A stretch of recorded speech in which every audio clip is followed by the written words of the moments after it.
ప్రియమైన దేవుని పిల్లారా, నా ఆత్మీయులారా, అందరికీ ప్రైజ్ ది లార్డ్.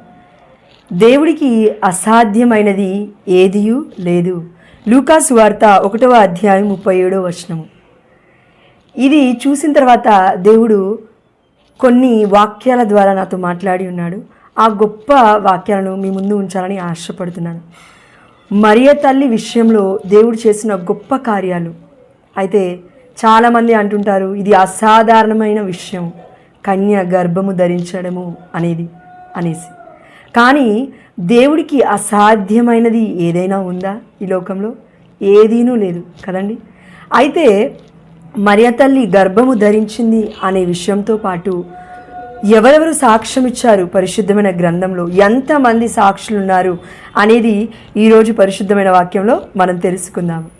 మరియ తల్లి విషయంలో దేవుడి యొక్క ప్రణాళిక ఎంత గొప్పదంటే, అది కేవలం ఒకరోజు ముందు 2 రోజుల ముందు దేవుడు డిసైడ్ అయ్యి మరియ తల్లికి యేసుక్రీస్తుల వారు జన్మనిచ్చే కృపని దేవుడు వసగలేదండి.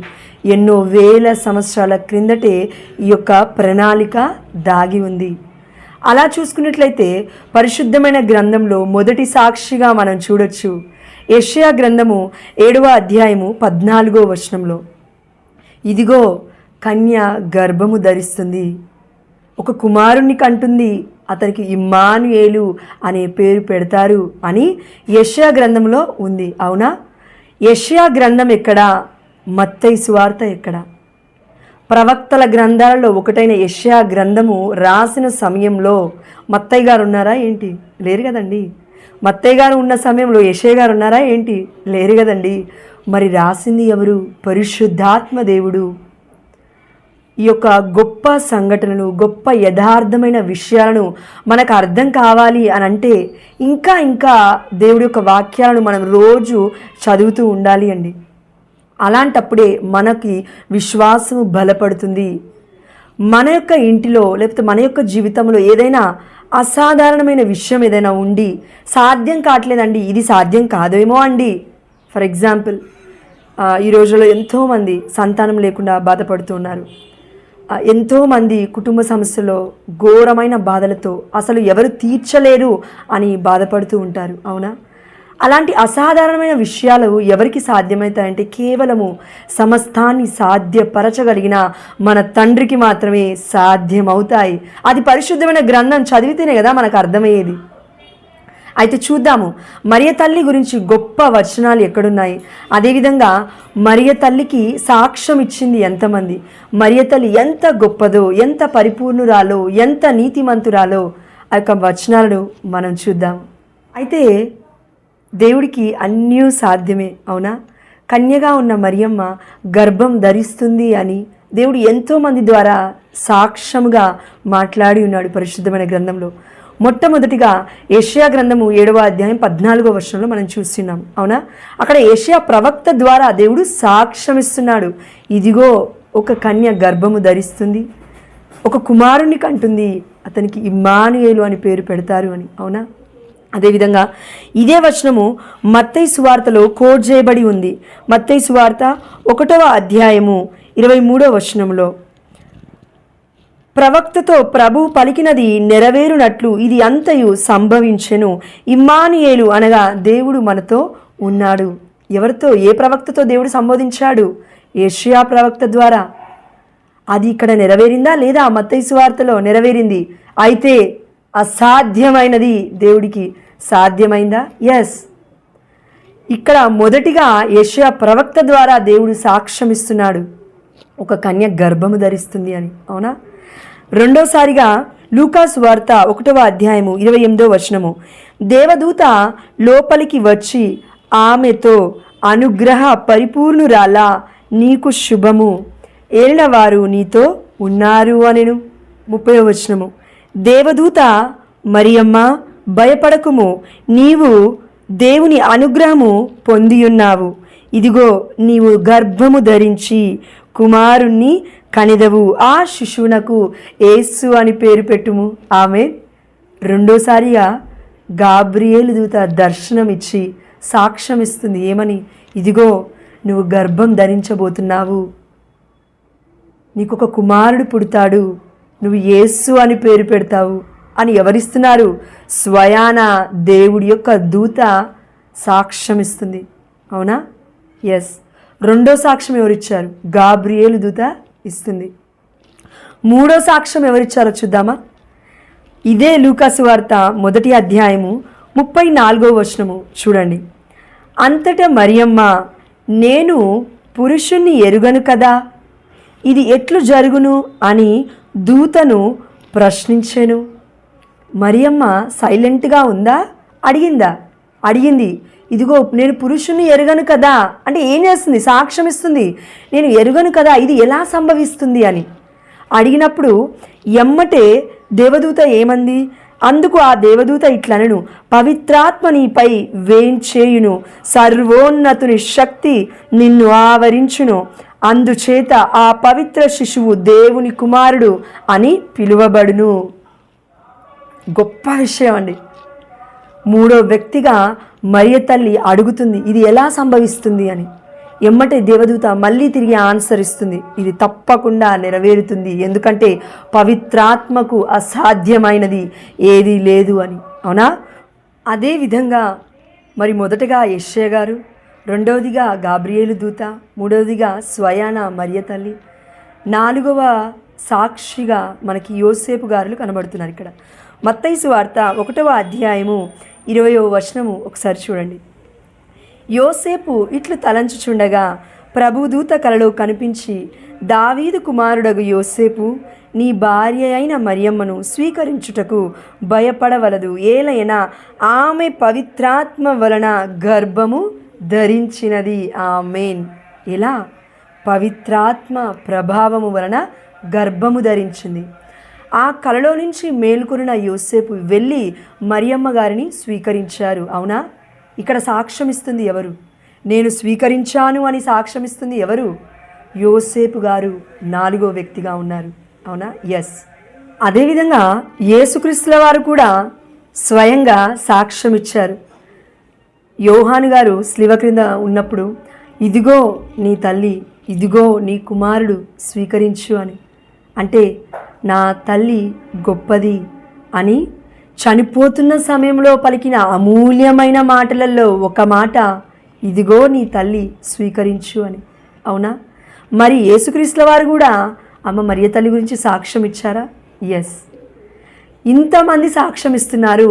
మరి అవిధేయులమైన మనము, అవిశ్వాసులమైన మనము, క్రైస్తవులమని, క్యాథలిక్స్ మని పైన ఏదో క్లాత్ కప్పుకొని బయటికి డాంబికులుగా కనబడుతూ ఉన్నామే కానీ అమ్మ మరియ తల్లిని మనస్ఫూర్తిగా ఎంతమంది మనలో స్వీకరిస్తున్నారు? దేవుడి యొక్క గొప్పతనం ఎంతమందికి అర్థమవుతుంది? సృష్టి గొప్పదండి. మరియ తల్లి యొక్క సృష్టిలో కూడా, మరియ తల్లి యొక్క పుట్టుకలో కూడా పరిశుద్ధత ఉంది, దేవుడి ప్రణాళిక ఉంది. అయితే ఇదే విధంగా మనం చూసుకున్నట్లయితే ఇంకా ఎన్నో సాక్ష్యాలు మరియ తల్లి గురించి పరిశుద్ధమైన గ్రంథంలో లిఖించబడి ఉన్నాయి. అవన్నీ మనం చదువుకుంటూ పోతే ఈరోజు టైం సరిపోదండి. సో ఇంకా ఎవరికైనా ఇంకా బైబిల్ వర్సెస్ కావాలి మరియ తల్లి గురించి అంటే నాకు కామెంట్ రూపంలో తెలియజేయండి. తప్పకుండా మీకు నేను కామెంట్ రూపంలో అన్ని బైబిల్ వర్సెస్ పెట్టడానికి ప్రయత్నిస్తాను. ఒక కన్య గర్భము ధరిస్తుంది అనే ఒక ఓల్డ్ టెస్టమెంట్లో ఉన్న పాత నిబంధనలో ఉన్న ఒక ప్రవచన నెరవేర్పు పరిశుద్ధమైన గ్రంథంలో, ఈ యొక్క నూతన నిబంధనలో, న్యూ టెస్టమెంట్లో నెరవేరిందా లేదా? నెరవేరింది. ఆమేన్. మరి అలాంటప్పుడు మనకిని కూడా దేవుడు కొన్ని వాగ్దానాలు ఇస్తాడు, కొన్ని ప్రామిసెస్ ఇస్తాడు. సమయం పడుతుంది. నీకు ది రైట్ టైంలో ది రైట్ వన్ దేవుడు ఇవ్వాలి అనంటే, అమూల్యమైనది ఇవ్వాలి అంటే టైం పడుతుందా లేదా? పడుతుంది. అలాంటప్పుడు దిగులు చెందద్దు. ఎవరైనా ఈ యొక్క యూట్యూబ్ ఛానల్ చూసేవారిలో కన్సీవ్ అవ్వాలి, దేవుడు మాకు ఇంకా సంతానం ఇవ్వట్లేడు అని అనుకునే వాళ్ళు ఎవరైనా ఉంటే మనము అమితంగా విశ్వసించాలి. ఈ యొక్క యూట్యూబ్ ఛానల్ను చూస్తున్న వాళ్ళలో ఎవరైనా మరి సంతానలేమితో బాధపడుతున్నట్లయితే, నాకు కూడా అదే ప్రాబ్లం ఉంది, కానీ దేవుడు ఇస్తాడు, తప్పకుండా మనం విశ్వసించాలి.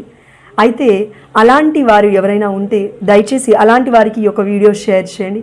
ఎందుకంటే వారి జీవితము ఒక నిరాశ నిస్పృహలో ఉంటుందండి. సో వారికి ఈ యొక్క వాక్యం షేర్ చేయడం ద్వారా వారికి ఊరట కలిగజేసిన వాళ్ళం అవుతాము, వారికి నూతన బలాన్ని చేకూర్చిన వారం అవుతాము, నూతన జీవితాన్ని వారి ముందు చూపించిన వారం అవుతాము ఈ యొక్క పరిశుద్ధమైన వాక్యం ద్వారా. అయితే ఇదిగో ఒక కన్య గర్భము ధరించింది, ఆమె కుమారుణ్ణి కంటుంది అని పాత నిబంధనలో చెప్పాడు దేవుడు. కానీ న్యూ టెస్టమెంట్లో నెరవేరింది. అంటే టైం పట్టిందా? ఎస్. అదేవిధంగా నీకు అమూల్యమైనది దేవుడు ఇవ్వాలి అంటే, ప్రీషియస్ది దేవుడు ఇవ్వాలంటే, చాలా గొప్పది దేవుడు నీకు ఇవ్వాలి అంటే, నీకు ఇచ్చిన సాక్ష్యంతో పాటు, నీకు ఇచ్చిన బహుమానంతో పాటు ఇంకా ఎన్నో ఆత్మలు రక్షింపబడాలి అని అంటే దేవుడు కాస్త సమయాన్ని తీసుకుంటాడు, కొద్దిగా లేట్ చేస్తాడు. నా దేవుడు ఆలస్యం చేస్తాడేమో కానీ ఆలస్యం చెయ్యనివాడు. తప్పకుండా దేవుడు నీ యొక్క గర్భాన్ని ఫలింపజేస్తాడు. ఆమేన్. అలాంటి గొప్ప ధైర్యంతో దేవుడిపై విశ్వాసముతో ప్రార్థించు. తప్పకుండా యేసు నామములో నీ యొక్క గర్భము తెరవబడబోతుంది. ఆమేన్. హల్లెలూయా. నమ్మితే విశ్వసించు. ఆమేన్ అని మనస్ఫూర్తిగా మనము చెప్పగలగాలి. అయితే పరిశుద్ధమైన గ్రంథంలో సాక్ష్యాలు మనం చూస్తున్నాము. 4 కాదు, 5 కాదు, 6 కాదు, ఎంతోమంది సాక్ష్యాలు చెప్పి ఉన్నారు మరియ తల్లి గురించి. అదేవిధంగా మీలో చాలామందికి కొన్ని క్వశ్చన్స్ ఉంటాయి. ముఖ్యంగా ప్రొటెస్టెంట్స్కి అయితే, లేకపోతే అన్యులకైతే, చాలామంది జెనటైల్స్కి అయితే ఒక క్వశ్చన్ ఉంటుంది. ఇది ఎలా సాధ్యమండి? మరియ తల్లికే ఎందుకండి అలా పాసిబిలిటీ వచ్చింది? మరియ తల్లికే అలాంటి గొప్ప అదృష్టం ఎందుకు వచ్చిందండి అని అంటూ ఉంటారండి. లేదంటే మరియ తల్లికి ఎందుకు అంత అనుగ్రహం పొందుకుంది, అంత కృపని పొందుకుంది, అంత ఆశీర్వాదాన్ని పొందుకుంది అనంటే సీదా సాధారణమైన విషయం కాదండి. అలా కేవలం పరిశుద్ధాత్మ ప్రేరణ వల్ల ఒక గర్భఫలము అనేది రావడం చాలా అమూల్యమైన విషయము, చాలా చాలా మహా అద్భుతమైన విషయము. ఇలాంటి గొప్ప అద్భుతాలు జరగాలి అనంటే మనము చేయాల్సిన పని ఏంటి? మరి మరియ తల్లి గురించి కొన్ని గొప్ప విషయాలు తెలుసుకుందామా? అయితే మరియ తల్లి గొప్పతనం గురించి తెలుసుకోవాలి అంటే ఇంకా కొన్ని వీడియోస్ నేను చేస్తున్నాను నా యూట్యూబ్ ఛానల్లో. అవి కూడా ఈ యొక్క వీడియో కింద డిస్క్రిప్షన్లో నేను లింక్ ప్రొవైడ్ చేస్తాను. దయచేసి అది కూడా చూడండి. ఎందుకంటే మరియ తల్లికి ఉన్న గొప్ప గొప్ప గుణాలు మనము కూడా అలవరుచుకుంటే, అమ్మ మరియ తల్లి కూడా మానవ స్వరూపురాలే కదండి కదా, మరి మనకి కూడా సాధ్యమే కదండి. మనం కూడా మంచిగా జీవిస్తే దేవుడు మనకి కూడా అలాంటి గొప్ప ఆశీర్వాదాన్ని ఇస్తాడు కదండి. మరి అలాంటప్పుడు మనము ఎందుకు మరియ తల్లిని చూడలేకపోతున్నాము? మనం చూడాలండి. మనం అంత పెద్ద పెద్ద పరిశుద్ధులం కాదండి. దేవుడితో పోల్చుకునే అంత పరిశుద్ధత మన దగ్గర లేదండి. కనీసం అమ్మ మరియ తల్లి గొప్ప ధన్యురాలు. అలాంటి ధన్యురాలి యొక్క గుణగణాలను అలవరుచుకోవాలనే ఆలోచన మనలో ఎంతమందికి ఉంది? యాజ్ ఎ క్యాథలిక్స్గా, యాజ్ ఎ క్రిస్టియన్స్గా మనము మరియ తల్లి గురించి ఎన్నో తెలుసుకోవాలండి. పరిశుద్ధమైన గ్రంథంలో దావీదు గారి గురించి తెలుసుకుంటాము రాజైనప్పుడు. అదేవిధంగా యోసేపు గురించి, అదేవిధంగా యాకోబు గురించి, లేకపోతే అబ్రహాము గురించి, ఈసాకు గురించి, ఇలా ఎంతోమంది గురించి, ఎస్తేరు గురించి, రూతు నవోమి గురించి, ఇలా ఎంతోమంది గురించి తెలుసుకున్నప్పుడు స్త్రీలందరిలో ధన్యురాలవమ్మ మరియమ్మ అని అన్న మాటని నువ్వు పట్టుకొని ఎందుకు మరియ తల్లి గురించి తెలుసుకోలేకపోతున్నావు అని దేవుడు మనల్ని అందరినీ అడుగుతున్నాడు. అయితే మరియ తల్లి యొక్క గొప్పతనం ఏంటో ఇంకొక 5 minutes మాట్లాడుకుందాం. అదేంటంటే లూకా సువార్త 1వ అధ్యాయము 28వ వచనం చూడండి. దేవదూత లోపలికి వచ్చి ఆమెతో, అనుగ్రహ పరిపూర్ణురాలా, నీకు శుభము, ఏలిన వారు నీతో ఉన్నారు అనెను. స్వయాన దేవుడి యొక్క దూత నీ దగ్గరికి వచ్చి శుభవచనం చెప్పాలంటే, ఏదన్నా జరగబోయేది చెప్పాలన్నా, లేకపోతే ఏదన్నా గొప్ప వాగ్దానం నీకు ఇవ్వాలన్నా, లేకపోతే ఒక గొప్ప ఆశీర్వాదం గురించి నీకు చెప్పాలి అనన్నా లోపలికి రావాలి. ఎవరు? దేవదూత. దేవుడు నీతో ఉండాలి. ఏలిన వారు నీతో ఉన్నాడా మరి దేవుడు నీతో? దేవదూత లోపలికి రావడానికి నువ్వు దేవుని ఆహ్వానిస్తున్నావా? ప్రార్థిస్తున్నావా? అదొకటి మనం అబ్జర్వ్ చేయాలండి. మరియ తల్లిని ఇక్కడ అనుగ్రహ పరిపూర్ణురాలా, నీకు శుభము అంటే ఎవరి అనుగ్రహాన్ని పొందుకుంది? దేవుడి యొక్క అనుగ్రహాన్ని. ఎంత పొందుకుంది? అనుగ్రహ పరిపూర్ణురాలా. పరిపూర్ణం అంటే ఇట్స్ ఎ కంప్లీట్నెస్ అనమాట. సగం సగం కాదండి. అంటే సగం నమ్మి సగం నమ్మకుండా, సగం విశ్వాసం ఉండి సగం విశ్వాసం ఉండకుండా, సగం ఈరోజు ప్రార్థించి రేపు సగం ప్రార్థించి అలా కాదండి. అమ్మ మరియ తల్లి గొప్ప విశ్వాసురాలు, గొప్ప నీతిమంతురాలు, పరిపూర్ణురాలు అని అంటే అర్థం ఏంటంటే నీతిమంతురాలని అర్థం, విశ్వాసురాలు అని అర్థము, విధేయత చూపే గొప్ప వ్యక్తి అని అర్థము, తగ్గింపు కలిగిన వ్యక్తి అని అర్థము, మంచి మనసు కలిగిన గొప్ప తల్లి అని అర్థము. ఇవన్నీ అనుగ్రహ పరిపూర్ణురాల, పరిపూర్ణతతో నిండి ఉంది అమ్మ మరియ తల్లి. అందుకే దేవుడి యొక్క అనుగ్రహాన్ని పొందుకుంది. ఆమేన్. మరి పరిపూర్ణతలో మనం ఉన్నామా? మనమును పరిపూర్ణంగా దేవుణ్ణి కలిగి ఉన్నామా? మరియ తల్లి వలె పరిపూర్ణంగా దేవుణ్ణి విశ్వసిస్తున్నామా? పరిపూర్ణమైన విధేయత కలిగి ఉన్నామా? పరిపూర్ణమైన శాంతి సమాధానము మనలో ఉందా? మన ఆలోచనలో ఉందా? ఎదుటివారిని ప్రేమించే పరిపూర్ణమైన ప్రేమ మనలో ఉందా? క్షమాపణ అనే పరిపూర్ణమైన గుణము మనలో ఉందా? తగ్గింపు తత్వం అనే గుణము మనలో ఉందా? పరిపూర్ణత అంటే చాలా ఉన్నాయండి. పరిపూర్ణం అంటే కంప్లీట్నెస్. ఇప్పుడు ఒక ఫ్రూట్ బాక్స్ ఉంటుంది. ఆ ఫ్రూట్ బాక్స్లో ఫ్రూట్స్ అన్నీ పెడితే పై వరకు ఎలా ఉంటుంది చూడడానికి? కన్నుల పండగగా ఉంటుంది, అవునా? సగం పెడితే ఏదో ఎంటీనెస్.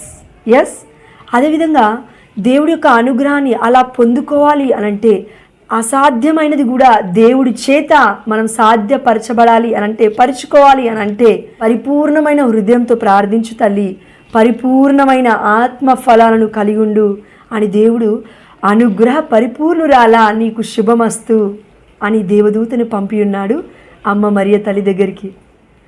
అదేవిధంగా మనమును అమ్మ మరియ తల్లి దగ్గర నుంచి నేర్చుకోవాల్సిన గొప్ప విషయాలు ఎన్నో ఉన్నాయి. కానీ నేను ఒకటే మాటతో చెప్తున్నాను, అనుగ్రహ పరిపూర్ణురాల, పరిపూర్ణత కలిగి ఉంది కాబట్టే దేవుడి యొక్క అనుగ్రహాన్ని, దేవుడి యొక్క కృపని అమ్మ మరియ తల్లి పొందుకుంది. అదేవిధంగా మనమును పొందుకోవాలి అనంటే ఇదిను అసాధ్యమైనది కాదు, అన్నీయో సాధ్యమే. నువ్వు విశ్వసించాలి, పరిపూర్ణమైన హృదయంతో దేవుని ప్రార్థించాలి. డౌట్స్ ఉన్నా, అవును మన మనుషులము, నాకు డౌట్ వస్తుంది అండి, లేకపోతే అవిశ్వాసంలో పడిపోతున్నాను అనండి అనంటే ప్రార్థన అదే గొప్ప ఆయుధం. నువ్వు ప్రార్థనలో అడుగు, అయ్యా నేను అవిశ్వాసంలో పడిపోతున్నాను, నాకు విశ్వాసాన్ని దయచేయాలంటే మన దేవుడు అన్నీ ఇచ్చువాడు మనం అడగకముందే.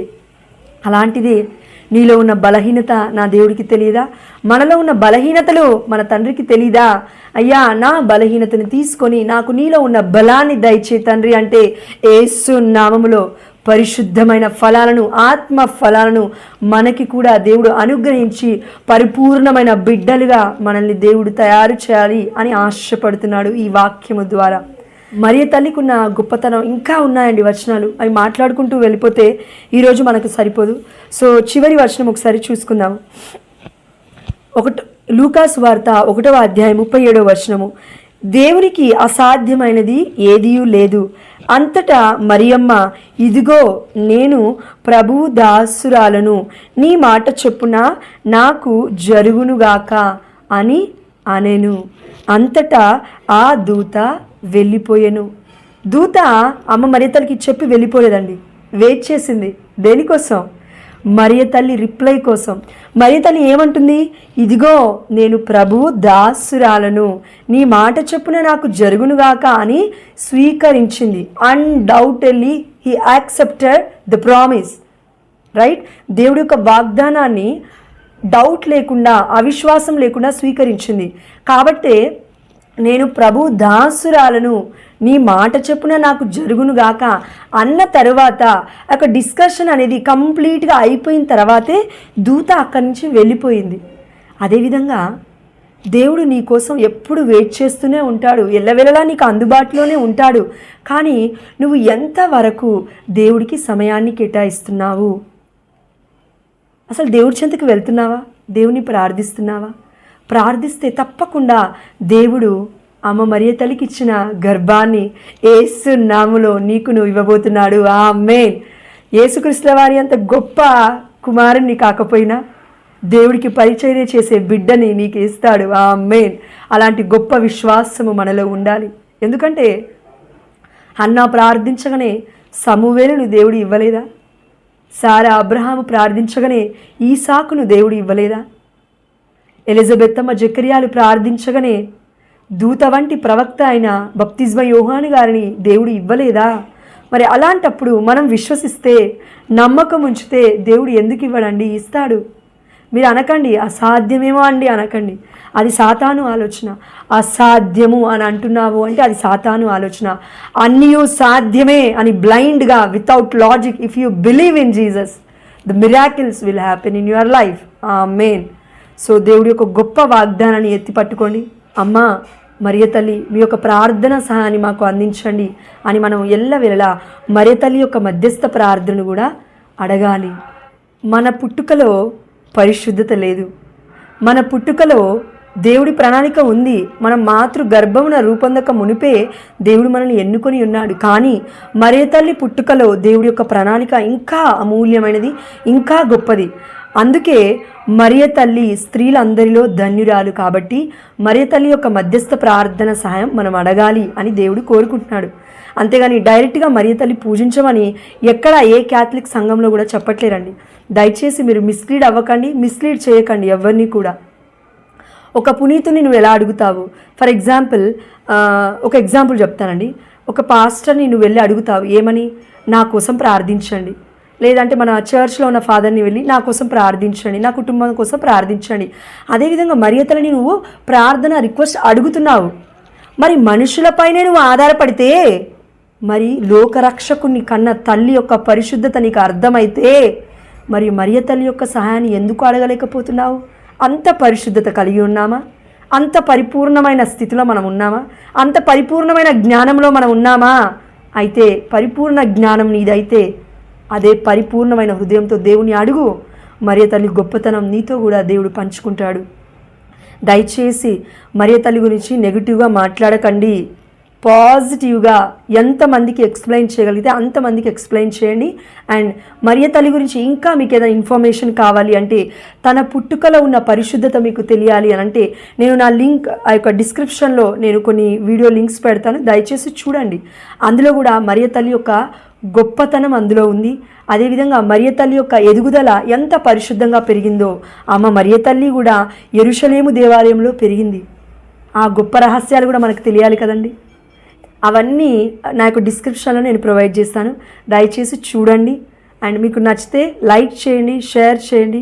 దయచేసి నా ఛానల్ని సబ్స్క్రైబ్ చేయండి. ఎందుకంటే పరిశుద్ధమైన వాక్యము ఇది 2 అంచుల ఖడ్గము వలె నీ హృదయంలోకి, నా హృదయంలోకి దూసుకెళుతుంది. మన జీవితాన్ని కాదు, ఇంకా ఎంతోమంది జీవితాలను మార్చగలుగుతుంది, ఎన్నో ఆత్మలను రక్షించగలుగుతుంది. అలాంటి వాక్యాన్ని షేర్ చేయకుండా నెగ్లెక్ట్ చేస్తావా? తప్పు కదా. సో దయచేసి షేర్ చేయండి.